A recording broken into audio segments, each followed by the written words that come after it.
Going on now to Chapter 7, Topic 1, Radical Expressions, Functions, and Models. The square root and square root function, expressions in the form the radical or square root of a squared, cube root, odd and even nth roots, radical functions, and models. Square roots and square root functions. When a number is multiplied by itself, we say that the number is squared. Often we need to know what number was squared in order to produce some value of a. If such a number can be found, we call that number a square root of a. So if we have the number c, and c is a square root of a, then c squared equals a. And we'll show you an example of this here very shortly. Now, as we look at the number 16, if we take a negative 4 and we square that, we get a 16. And if we take a regular 4, positive, and square it, we get a 16. Now, when we have the number, and I'll write this out for you a little more, the square root of negative 9, this does not have a real number square root because there is no real number c for which c squared is equal to a negative 9. Now, what does that mean? Well, if we square a negative 3, or if we square a positive 3, here we get a 9, here we get a 9. So there's no two numbers that are exactly the same sign that when we square will give us a negative 9. That's why we say this is not a real number, the square root of negative 9. In fact, anytime, and we'll go over that later, we'll pass it up now. Okay, find the square roots of 49. Well, as you probably can imagine, it's going to be plus or minus 7. And this is a symbol we often use.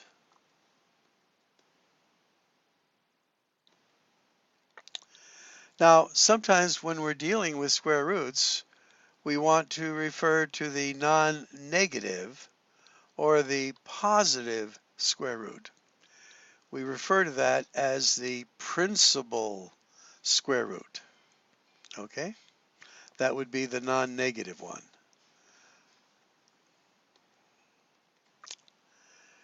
Now, when we are dealing with square root, we use the radical sign, which we see over here. And that is actually like a plus or a minus or an exponent. This is a operation sign. That is, take the square root of something if we see the radical sign. Now, as we look at the radical sign,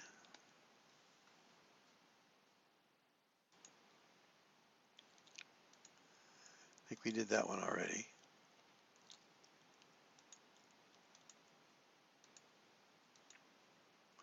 There we go. As we see the radical sign, there are a couple of parts to it, and I'm going to go over that with you right now.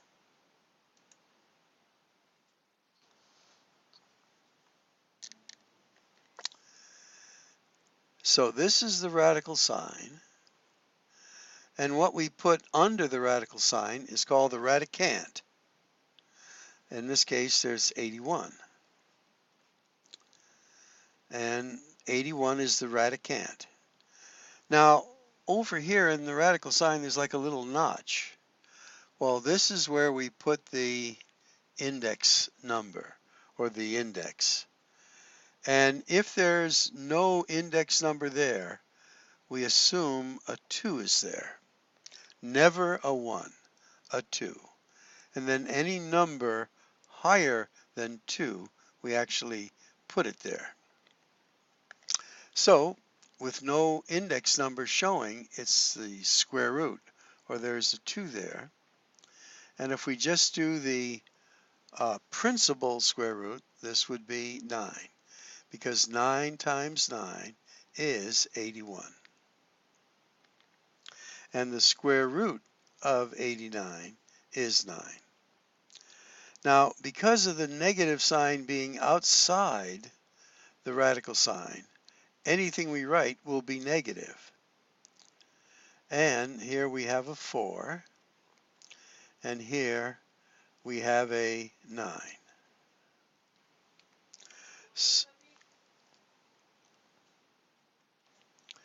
Okay.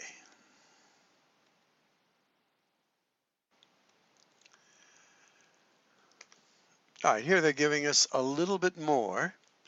So the radical sign of a also reads the square root of a, or the root of a, or radical a, are all ways to say this sign. Any expression in which a radical sign appears is called a radical expression, and the a is the radicand. And these are all radical expressions.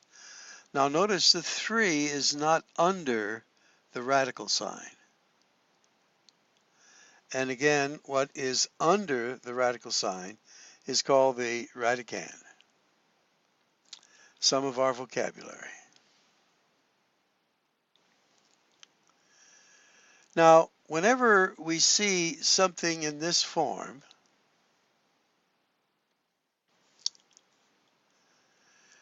and keep in mind there is a 2 right there that we don't write.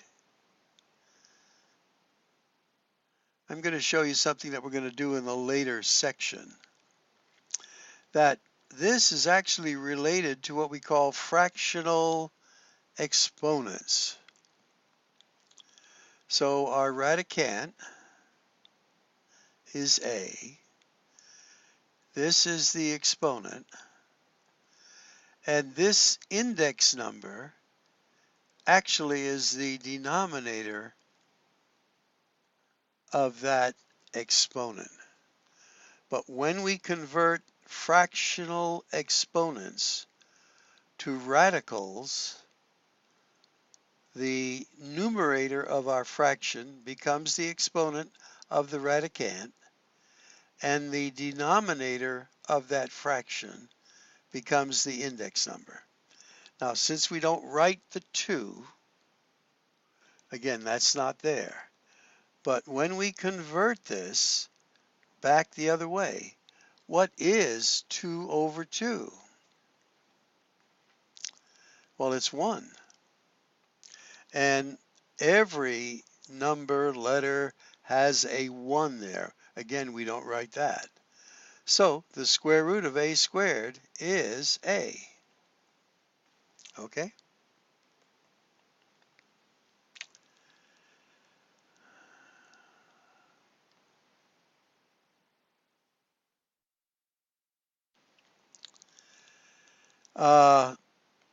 Let's go on. So we have the square root of 8 squared.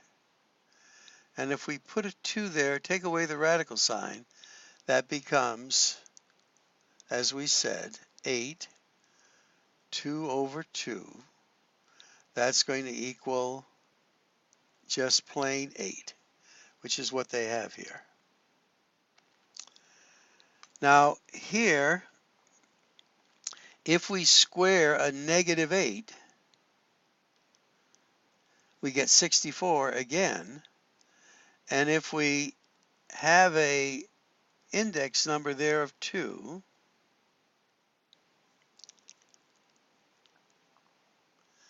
if we do it this way, negative 8 it's 2 over 2. That will actually give us the negative 8. Okay?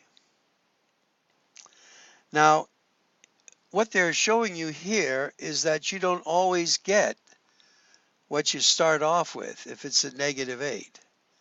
So we have to keep in mind that as we do this, often when we take the square root of, let's say, something like this, the way to ensure that it could have been a negative is we put this in an absolute value. So that could be a negative a, negative 8, or just a regular 8, regular 8. Okay? Well, there's a lot of stuff going on here, and we'll see what they want us to do with it as we go on. Ah, there it is, right there. So the principal square root of a squared is the absolute value of a. Could have been a negative, but again, when it comes out of there, we'll always think of it as a positive. So let's see how we do these. And that technique that we just had is going to be useful. Remember, there's a 2 there. So this will become y plus 3 squared over 2. So this is going to become then, and we should put it in absolute value, y plus 3. Because this cancels out, makes a 1. Now in this case, this is, again, a 2 there. So this will become M12 over 2. And what could that have been now? Well, that's going to be m to the 6th. Why? Because we're dividing the exponent by 2, which is the denominator once we take away the radical sign, gives us 6. But that also could be absolute value itself. And then here, there's a 2.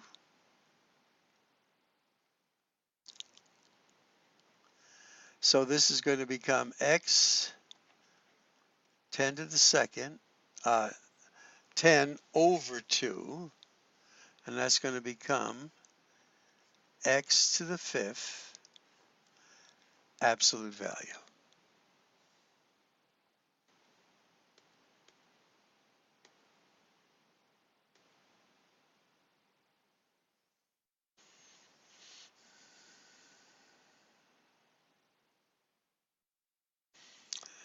Well, I'm not too sure about this one, but if that's what they say.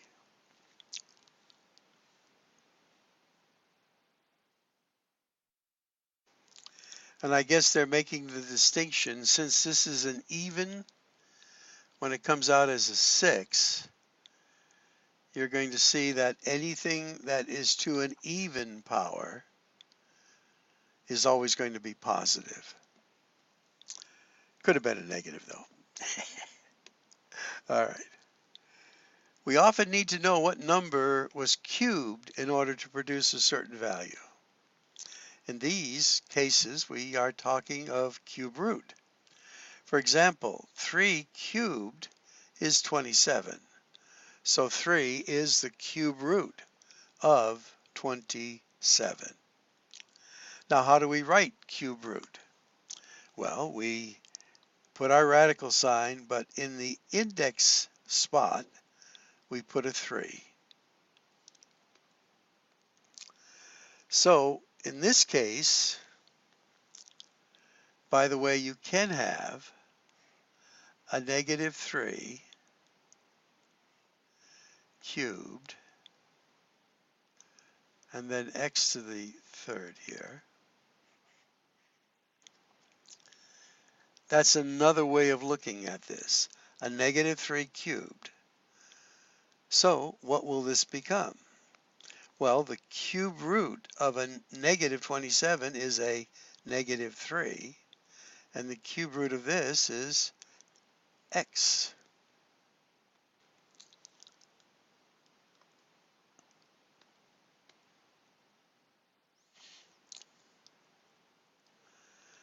Now, fourth root can also be done from time to time, and again, the index number then would be a 4.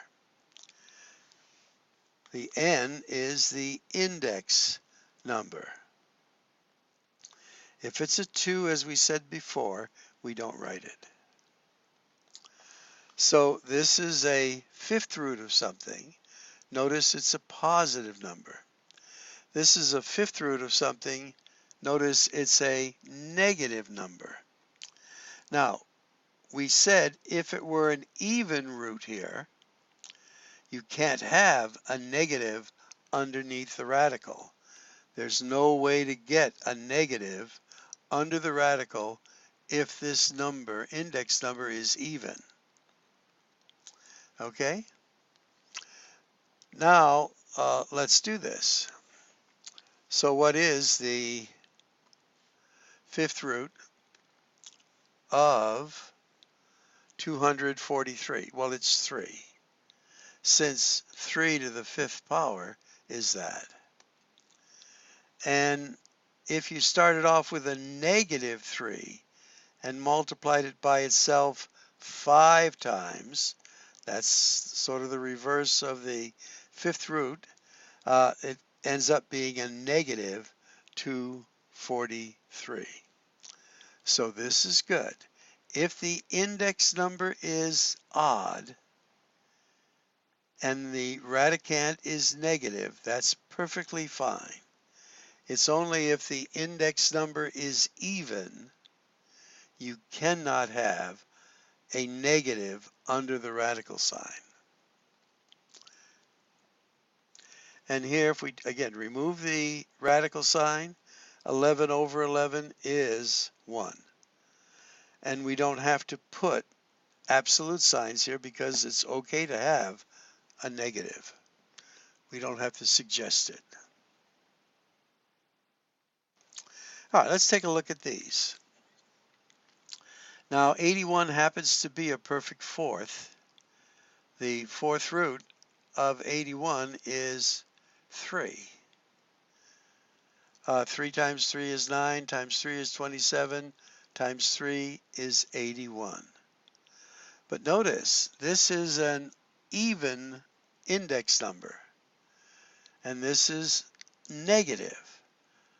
Can we have a even radical or even index number with a radical sign over a negative? And the answer is no, because there's no way to get that.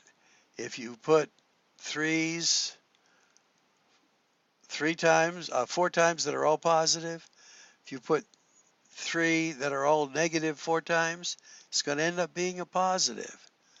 So this is no real number solution. And here 16 is a perfect fourth, which will be 2. And then the m, 4 over 4, this just becomes m. So the fourth root of 16 is 2. And the fourth root of m to the fourth is just m. Remember, we're taking away the radical sign, putting that 4 over 4.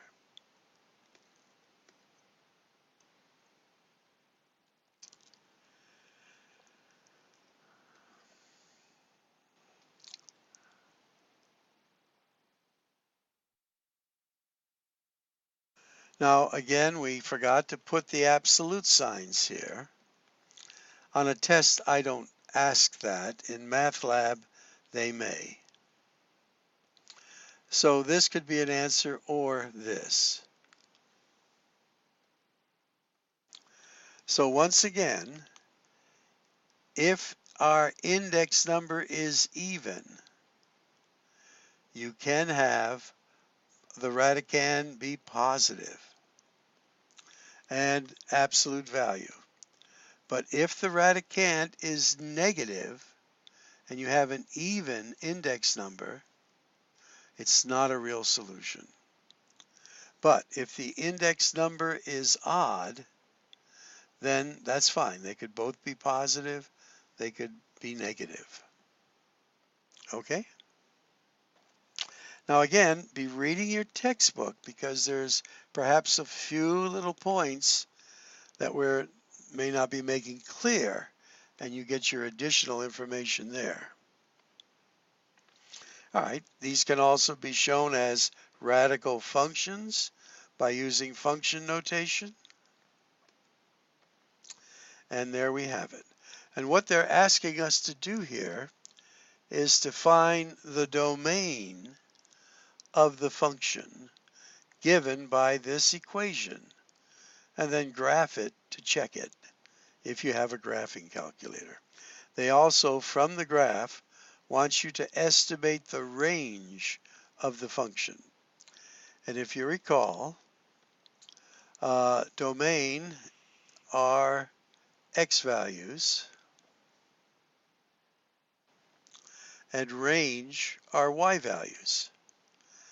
Now, if you were to put this on a graph, it's actually a parabola, and it looks like this, sort of.